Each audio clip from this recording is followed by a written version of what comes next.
Aloha. Hey, it's Julie Zemelis for 365 Hawaii and 365 Group, Keller Williams Realty. And I am here with the October statistics market report for the entire island of Hawaii. We have a variety of our wonderful realtor and mortgage experts with us today. I'm going to introduce them real quick. Lance Owens with Realty, and he's the president of the Association of Realtors. Wave your hand, Lance. Because I've learned you can't go like this because it doesn't work. And then we've got Jana Mahoney from Keller Williams Realty, and she's up in Waikoloa. And then we have Eric Zemelis down here, my Hawaii group person from KW. And we've got Tanya Klett, who is going to be doing North Hawaii today from Keller Williams. And then we have Amber Haley from East Hawaii from Real Broker. I don't know why I can't. It's Real Broker. That's her name, brokerage. And then we also have the Wynn team from the Wynn and Egan team. We have Marla and Scott, and they're going to be giving us some great mortgage advice and some tips and some info today. So let's start this off with Lance, who is going to be talking about the West Hawaii North Kona market. Lance? Hey, aloha, guys. Thank you very much. I'm going to jump into the numbers really quick. I don't keep it in my head very good, so I'm looking down at my sheet. So I just kind of did a current snapshot of exactly what's happening right at this minute. So from the beginning of the month to about 20 minutes ago, we are sitting at homes. 16 have been sold for the month, so that's extremely low. That's tracking us for about a total of 25 at the end of the month. So we do show a slowdown in homes and what's going on with that. But the interesting part is we don't have an abundance of listings. So that's kind of the outlier there. You know, when I looked last month, there was 30% less new listings, but there was 25% less sales. So interestingly enough, people aren't selling, nor are they buying. So the market is cooling off some, but the prices aren't showing it. Jumping over to condos, I'm looking at condos. We're only at 17 sold for the day, up to date. And that tracks us for about 26 for them closing by the end of the month. So condos doesn't surprise me. We're at 34 active when we should have 134 active. So condos are red hot right now. The average the average sale price from the original list price, and that's what's important to me, is 98.43%. So if I look at sale to current prices at 99.8%, so a little over 1% change, which tells you that most of them are selling at the original price and people aren't waiting for the price change to happen. So that's good there. And on the homes, we were pretty similar. Current price was 99.5% and 98 at the, original price was 98 and the current price was 99. So very similar numbers there. Mm-hmm. So when you say that the 98, that's what people put it on the market for versus what they got. That's that one, right? Yeah, so from his original sale price, so if I listed it at 100 grand, originally 98% of them sold sold within 98% of that original price. Okay. And if I do it off of the current price, so if somebody did a price reduction and it brought in a buyer and brought in attention, I'm at 99.5%. So very little change. So it tells me that it's not a big outlier on people jumping in as a price change. But interestingly enough, the average days on market for a home to date is 43, and the average on a condo is 45. Median on the condo is 8 days. Median on the home is 28 days. Wow. So the condo market is still on fire. Still on fire. Houses are cooling, but they're still selling close to their asking price, and they are less listings and less sales. So what that tells me is that it's not going to have a big effect on price. Inventory, supply and demand is what controls the price. And if our supply is dropping at the same amount that our sales are, it's going to still keep the prices very similar. Okay. And we were seeing that around the country. They just released statistics from, what's happening nationwide. And they said they'd never seen such a low amount of inventory and so few buyers in the market nationwide. So Yeah, that's where we're at. So Eric is going to actually be discussing certain neighborhoods to show basically like bring to light by looking at specific neighborhoods, what's really happening with the market and kind of like a backup, almost kind of what Lance is saying. So Eric, why don't you show what's going on? Sure, I can do that. So first of all, let me just tell everybody that Delaney and Branham is usually who does this, and so I'm filling in. So it's my first time, and it's a little rough, and I'm using her notes. So, but I did sort of check over to make sure everything was okay. What we do is we cover 3 different distinct subdivisions or condo complexes, and by doing that, then you can kind of see month over month what's happening with them. And we're going to start with Poolani Estates, which is a subdivision primary of homes in the $900,000 range. So we have 2 active as of today at 889 and 940K. And then I'm going to go back just a little bit, give you an idea. July and August, there was the average was between 900 and 1.02 million. And the 6 months going from the beginning of the year to 6 months in, it was 840 to 890. As of 9/22, there were 4 listings, and they all had the price reductions that closed on, and the price reductions were quite large. There were 75K, 55K, and 22K. And this sort of represents when the market sort of turned, and they were all pricing at the higher price rise, and they kind of dropped during that time. And then in September, there were 4 that sold and 3 that were over asking, which is kind of interesting. And as of today, there are only 2, 899.95, and both have 100 days on the market, and both have price reduction. So that gives you an idea where Poolani Estates is. And then our other big one that we always talk about is Elite Ilani. And usually we have, I don't know, what is it? How many do we have on their lands? 8, 10, 12, something like that are in Elite Ilani. Yep. Okay. Yeah. Sorry, Eric, I muted myself. That's fine. Yeah. In a normal market like 2019, it wouldn't be surprising to have 8, 9, or 10. So we have 0 today, 0 on that are actually active. And as of July and August, the selling price range was 462K to 515K. 6-month average being 411K to 545K.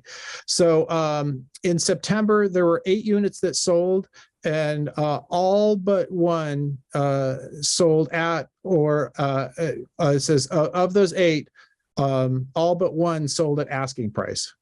So sold it at, let me rephrase it. Remember, I'm reading Delaney's notes here. All but 1 sold at or below asking price. So they were all selling at a good price in there. And in September, it was there are 4, 1 at asking, and 3 went over 5K, 20K, and 25K. So it just shows you, particularly in the condo markets, that we're not seeing a big drop in prices over what it was. And our third neighborhood is Lokahi Makai. And there's 3 active listings, 1 short sale, 925K, 929. The most, they only had 1 recent sale. They had 1 in sale in June and 1 in May, and that was 920 and 930K. And since the beginning of the year, the price range has gone from 829 to 851. And the September, there was one sold at 975 with 3 days on the market at 15K under. So it kind of gives you the idea that just what you're talking about, Lance, that everything is, not dropping like flies, and it's holding up just because there's just so little inventory out there. And so back to you, Julie. Thank you, Eric Zima. That's good job. We'd like to see this kind of, that's great information for people to get a better sense of the market. So let's head up the coast, and let's go to Jana Mahoney, who's going to talk to us about Waikoloa and Waikoloa Village. Okay, pardon my voice today. I'm a little froggy. And Waikoloa Village and Monolani Resort, which are kind of together, homes right now, the current snapshot, like Lance did, is 63 homes on the market. And I'm sorry, 23 homes on the market. I'm like, what? I know, right? That would be amazing, wouldn't it? But the average days on market is 63. So that's a pretty big change. Do you remember a couple of months ago when it was 7 days or something insane? And so that has been kind of the big change in the Waikoloa Village area. The ratio list to sales price right now is about 98.2% for residences in Waikoloa Village. If you look at, excuse me, condos in Waikoloa Village and Montalani, because they're in that same TMK, there are actually 18 right now that are actively listed. And again, 62 days. So 63 days for residential properties and 62 for condo properties. And the ratio list to sales price is 96.7 for those properties. So still holding on there, you know, again, a few months ago, we were over 100%. So it's changing a little bit in that way as well.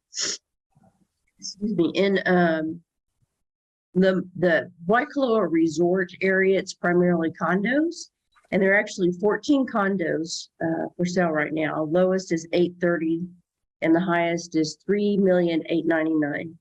And the average days on market is 57, so a little bit less than Waikoloa Resorts.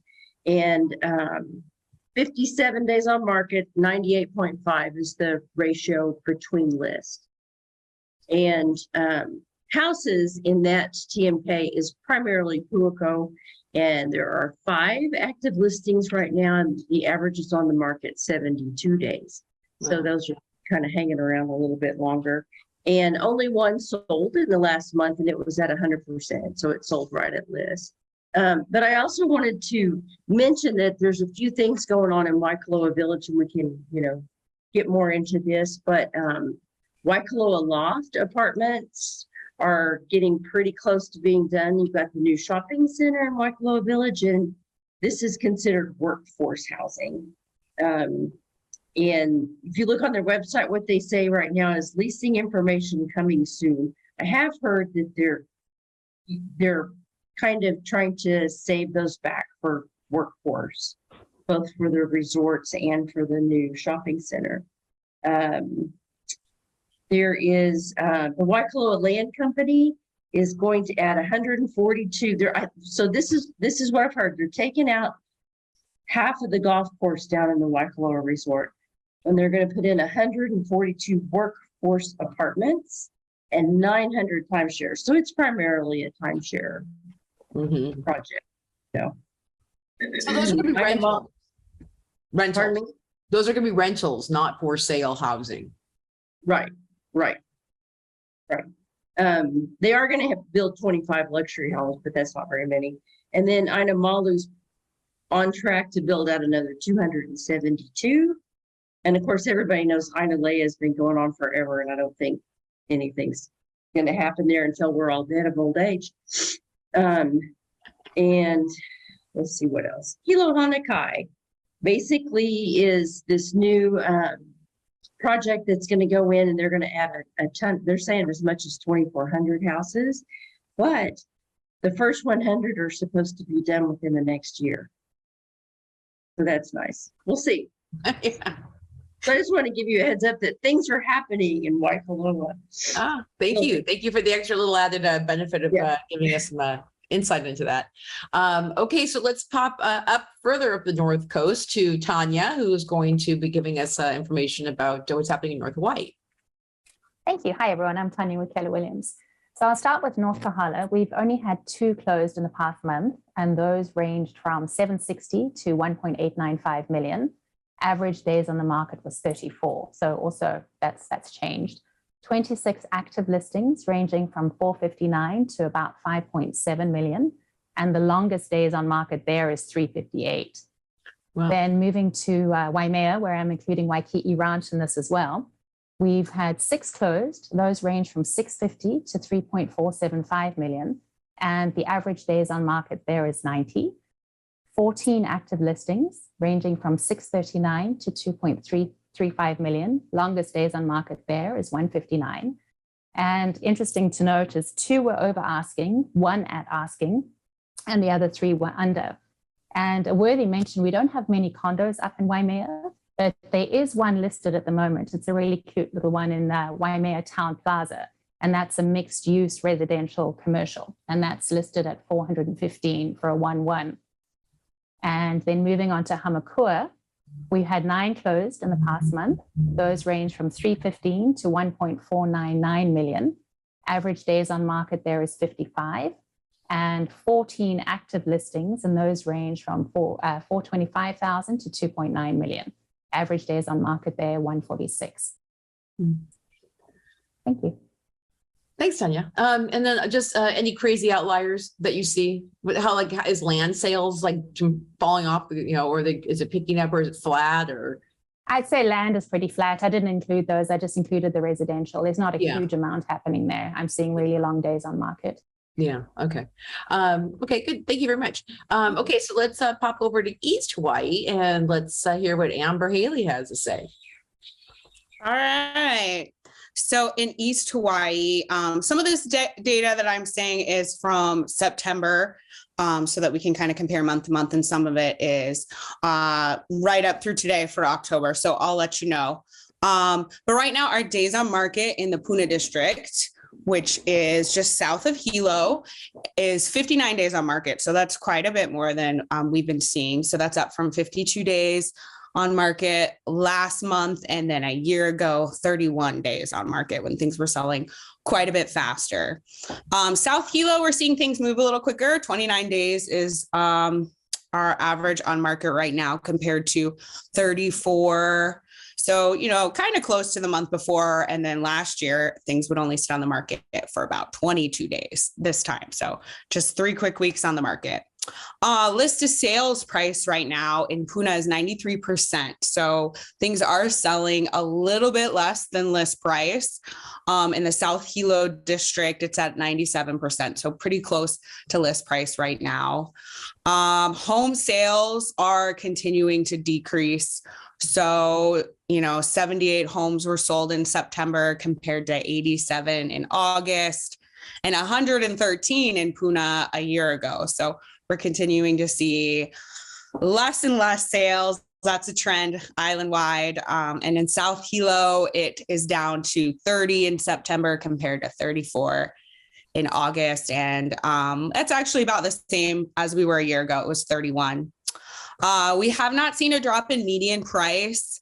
So we're actually right now in Puna sitting at about 397 right now in the Puna district. So right now, there's a lot more inventory over in East Hawaii than there is in all these other areas covered. For example, right now we have 280 active listings for residential in the Puna district. So median price is 397, pretty close to what we were at. Like back in August, we were at 383. So just taking that as a snapshot, we're pretty much just staying where we're at. And in the South Hilo district, we are at 495 compared to a year ago, it was actually 530. So we are seeing a slight decrease in South Hilo, but this is just a snapshot. So we'll have to see where the trend takes us as the months continue. As far as condos go, we don't have that many condos in Hilo, but the prices have continued to increase. The average, or the median, is 235 compared to a year ago that was sitting at about 130. So quite a bit higher, although still very affordable compared to West Hawaii. And I've spent this whole week at a real estate conference with realtors all over Canada and the United States, and they are all seeing very similar trends in their markets. And kind of the prediction is for 2023, there's probably going to be a 20% decrease in trading. So that 1 out of every 5 buyers and sellers are probably going to sit 2023 out. So it will be interesting to see what happens. But that's where we're at in East Hawaii. There you go. Yeah. And it's interesting. You're just talking to people who are coming from all different parts of the country with the same story. So it's kind of across the board. The Fed got what it wanted at this point. So let's talk about rates and everything else that's affecting the market. Let's go to Scott and Marla Wynn for the mortgage update. All right. Well, not a whole lot of good news. Rates continue to go up. The most recent data that came out shows that nationwide averages are sitting at around 6.94% for interest rates, which is, I think, is what's causing everything that we're experiencing, right? The slowdown of everybody wanting to move. Sellers want to stay put. They have nice low interest rates. Buyers don't want to buy because rates are high and they're waiting for something to shift. So I guess the untold story to a degree in the interest rates is that they report not only interest rates, but they also report the fees associated with the rates. And so over the last year or so, as I've monitored this, generally the rates being reported come along with 0.7% in fees, meaning underwriting fees, processing fees, the mortgage related fees. So not only have the rates gone up at 6.94%, but we're currently sitting at 0.9% in fees. So rate and cost of getting a mortgage has gone up. So that's where we're at. And I mean, the driving force behind the rates and where we're at is inflation. If you look historically at inflation, it's a leading indicator in terms of what happens with mortgage interest rates. So as inflation goes up, so do mortgage interest rates. And hopefully once inflation gets in check and starts to reduce, we're going to see mortgage rates follow that as well, because that's what it's done historically. Mm-hmm. So I know that you can't predict the future, but is there kind of like a general feeling of when you think that might happen? Well, probably the best way to try to forecast this, if you will, is to look at inflation, because we do know it's a leading indicator. And so what happens with inflation is that they report on a monthly basis of what's happened from the month before. And so if we look historically at what has happened with inflation, so just an example, we just came out with the most recent CPI, which is the Consumer Price Index, which is what inflation is identified at. And in September of 2021, a year ago, it had went up 0.3% that month. And trying to see what it did this last month. I think it went up 0.4%. So what that basically means is that it replaced, if we look at the 12-month time period, right? Because the 12-month inflation amount that we get reported on is the accumulation of all 12 of those months. So when September of 2021 drops off and September of 2022 comes on, if it's higher, then that means, of course, inflation is going up. And so that's what happened. It went from September of 2021, it went up 0.3, and in September of 2022, it went up 0.4. Mm-hmm. But if we look forward in October, November, December, January, February, all those months, those were at 0.5% or higher increases in inflation. Mm-hmm. And so the hope is, and what the Fed is attempting to do, is to increase short-term rates on like auto loans, student loans, commercial loans, industrial loans to slow the economy. And as it slows, then those month increases are going to start coming in lower. So as an example, if let's say October comes in at 0.1, it's going to replace the 0.6 that happened the year before, which is going to drop inflation. If enough of those months stack up together, that's what's going to reduce inflation. So if we look at historically, my guess is right around the March timeframe, that's where the big months are: October, November, December, January, February. By the time we replace all those with hopefully lower numbers, that's when I think inflation might start to drop and we might see lower interest rates. So that's kind of what we're anticipating. That's great. I mean, you know, I what's that, 5 months from now, they will all just like have to kind of, tighten the belt there. So that's good news, at least that there's like something in the future to look forward to. And Marla, did you want to talk a little bit about like maybe like the programs that we talked about for people who are still trying to get into the market with these rates the way they are? Oh, sure. So can you guys hear me okay? So what we're seeing some of is sellers offering seller concessions to help buyers make the homes more affordable. And one way that they're doing that is by buying down their rate. So either doing a permanent buy down of the interest rate, so it reduces the rate over the full length of term, or doing a 2-1 buy down where it buys the rate down by 2 percentage points over the typical rate the first year, and then down 1 point the second year. So that helps them kind of ease into that payment. The hope is that if buyers are able to get into a home with one of those strategies, then the market will respond, interest rates will come down, they'll have the opportunity to refinance, and before it adjusts up to the full rate on year 3.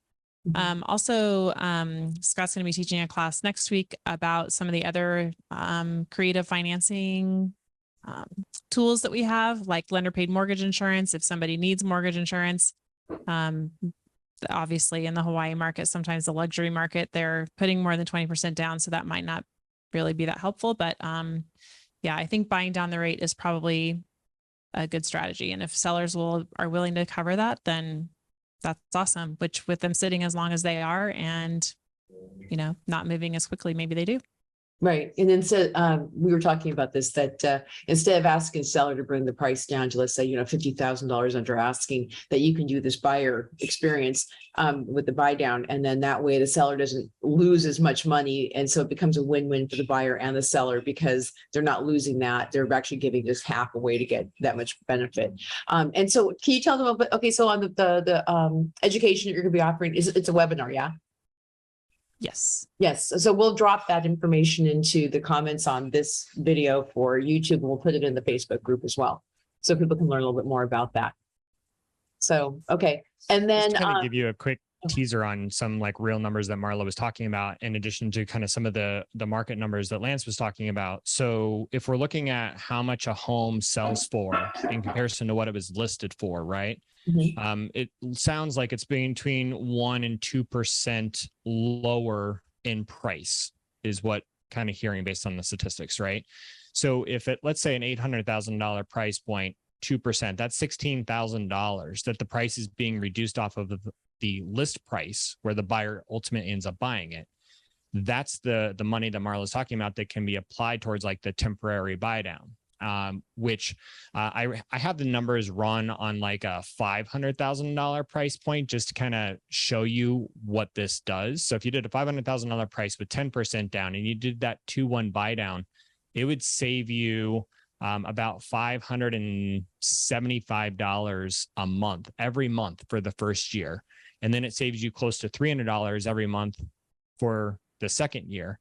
And so that ends up costing total right around $10,500 to accomplish that temporary 2-1 buy down, which is less than 2% of the price and much more palatable to the payment for a buyer in comparison to just dropping the price $10,000, $15,000. The price difference is probably going to save you, I don't know, $60 to $100 a month versus what we're talking about here, $575, $300 a month. Now, granted, it's only for a couple of years, but that would give you some time to get in there before rates can drop, and then maybe you can refinance. So that's how you can kind of utilize that strategy in a more specific way with some real numbers there. Also Right. helps keep appraised values up, right? Right. And if people who are watching this on the video or listening to it on the podcast want to learn more about that, Marla and Scott can be available to chat with you and also show you the numbers that I think they have like a sheet that they could just send to you and you can kind of see how it works out. I've seen it. It looks like a really smart way to make it so that getting into a home now seems like a doable experience with this program. So in terms of the overall experience for everybody, I was going to ask, and I'll get you, Lance, we're going to just talk a little bit about here. What do buyers need to know now? And if sellers are watching, what can we tell them as well? But Lance, you had a question first. You had a comment? A quick comment, on Scott and Marla's the loans. I looked at the number of homes that sold that we just talked about, and 56% of those were still financed. So if you looked at last year, it was 60%. The year before, it was 60%. 2019, it was at 56%. So we are sitting at the same amount of homes getting financed still. So even though the market slowed on both ends, people are still financing at the same rate. Mm-hmm. Right. Percentage of home buyers. Thanks, Lance, for that, because it shows that this is not an all cash deal. People are still financing. And they're people, when we talk about this, people say, back in 1980, whatever, it was 18% and it's only at 7% now. And that's what Eric and I, when we bought our house back in 99, that's what it was. And everyone thought that was a deal. So yeah. Thoughts on the concept of, if you guys have some knowledge to share with the people who are watching or listening, what do buyers need to know now? Is there some tactics, strategies, and advice that you would give to them? I think the silver lining right now is that there's less competition Mhm. and that sellers are more willing to negotiate now than they were in the last 2 years. Mhm. So if you can bite the bullet and you can stomach the interest rate for the short period of time that you're going to have it, you're going to at least be able to secure a contract probably a lot easier than you could have 12 months ago or even 6 months ago with a much less competition. That's a good one too. Yeah. Anybody else? Well, and I would also say that it's kind of nice now because when you have buyers, they're able to look at the house a couple of times. They don't have to, shoot from the hip and buy something immediately in a multiple offer situation. And it's kind of nice that they have the chance to go back. And now that's not to say that some of them are selling really quickly and some of them you probably couldn't drag your feet, but it's a little bit better situation for our buyers be able to look. Yeah, yeah. But also what we've seen too, Eric and I've seen is that I think sometimes buyers are still thinking they can come in there and try and lowball these prices. And I think the sellers are hanging on and they don't want to be lowballed. And so I don't think you're going to get $100,000 under because you're asking. It just seems that people on the market now know the value of their homes because there's not a lot else out there. And so that's helping the sellers a lot, knowing that they're not competing with a bunch of other people dumping houses on the market. So coming in strong is still a very good, I think, strategy. So, yeah. And then Lance, do you have any buyers that have gotten in recently? Are they? Do you have did they go in like with full price offer? Did they get a chance? Any insights on what's happening? We just, put in an offer and got it accepted in the mid sixes at $29,000 less than the list price. Okay. So I thought that was good. Which shows go ahead and ask, right? Yeah, ask, but don't ask too much. It's interesting because you're setting the groundwork for what's going to happen next in the transaction. So if you come in with a really low ball, you got to remember some people aren't responding. They're like, look, we don't need to get rid of it. And if they do respond and they come back close to it, you're setting the relationship for the rest of the transaction. So now when you come back and you want a credit or something for something you find in the home inspection, you've got somebody that's sour towards you. So listen to your realtor and I wouldn't lowball. That's not the proper way to buy a home. So. There you go. Amber, anything good? Mute. Thanks. I think what Marla said, that's exactly what I was going to say. I mean, the sellers are willing to work with you more, offer you more things. And that is great. And that's something that, we didn't really see in the market the last couple of years. So that is definitely a huge silver lining for buyers. So just want to echo that. Yeah. Just really hit the nail on the head with that one.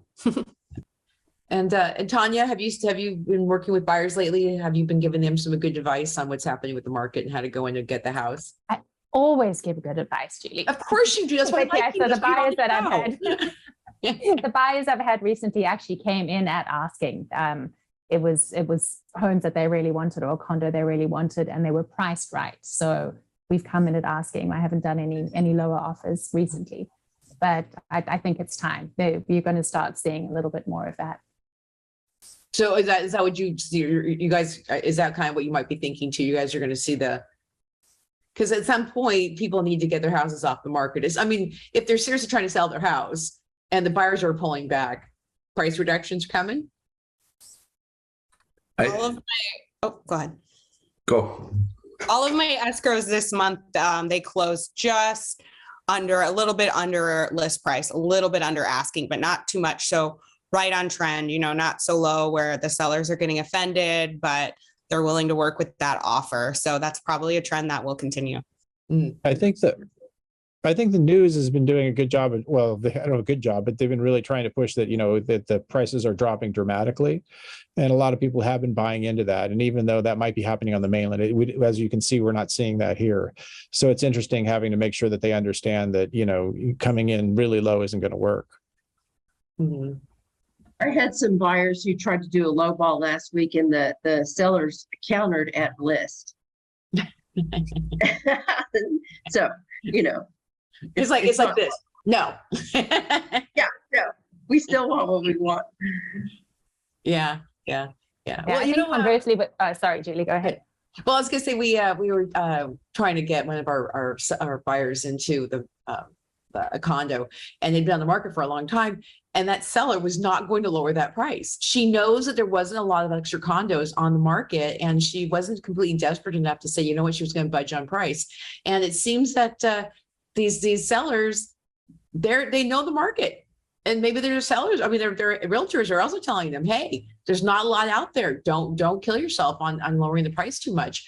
So I just don't see a lot of desperate sellers out there because we're not seeing, massive price cuts. So, The big thing, nobody wants to trade a 3% interest rate that they got a year or 2 years ago for a 7% interest rate today. Any equity that they are pulling out of this, they're giving it right back in that interest rate. So they're just sitting it out. Yeah. I'll add to that though, Lance, which is what's interesting on the mortgage side is that we're still seeing people doing refinances, which seems crazy, right? That why would somebody go from a 3% rate to a near 7% interest rate? And if you look at it holistically, rather than just looking at this home, if you're looking at a sales situation, selling this home to buy this home, yeah, it probably doesn't make sense. And I think that's how a lot of people perceive it. And I think that's fairly smart, right? When you look at it and you consider the entire financial picture, what we've seen over COVID is that people have gotten into debt at faster rates than they have historically. And so people are carrying a lot more debt than they have.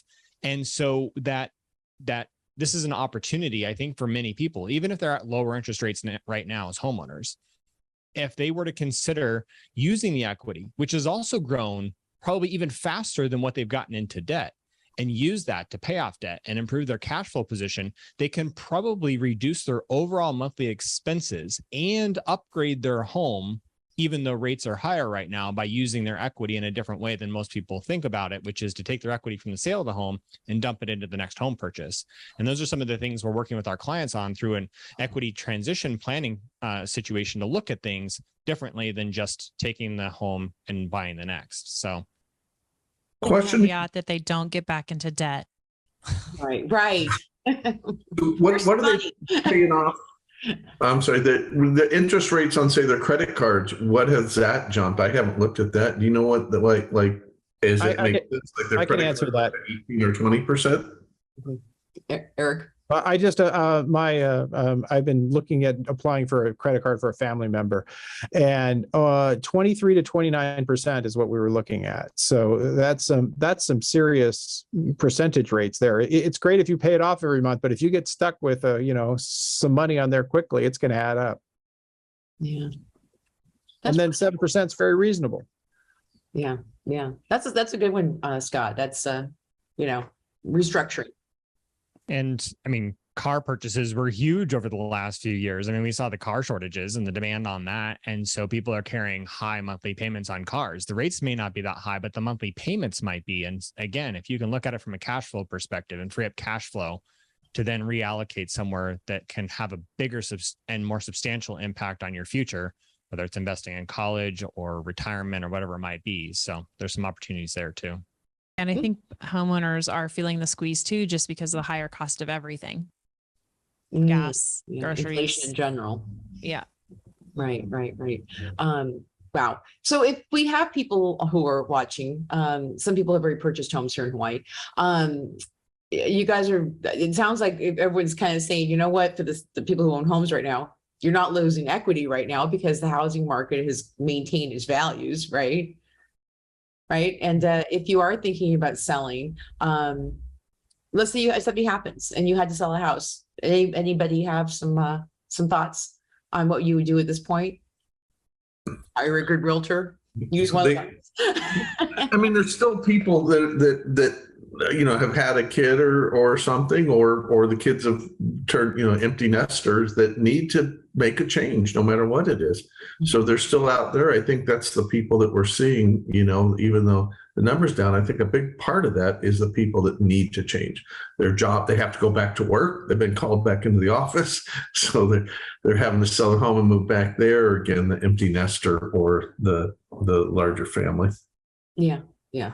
And so it just obviously looking at the comps and just sticking kind of what's happening around them would be good, because they don't really need to drop their prices too hard because there's still buyer demand. It looks like it's pretty steady out there. I mean, obviously the buyer demand has dropped a little bit, but for every condo that is in a good price, it looks like it's going under listing, that sounds like a normal market. Amber and I were talking about this, that this might not be the market it was a year and a half ago, but this is normal market time, right? This is what normal days on the market used to be like, right? I didn't used to take a listing. Some people wouldn't take a listing for under 6 months. I mean, under a year. And people were surprised, 3 years ago, if I was taking a listing for 6 months versus a year, because you invest a lot of time into doing your marketing and getting out there and showings. And I look back at 2019, I had a home in Leahy Heights that ran, it was down to a week of the 6 month listing expiring.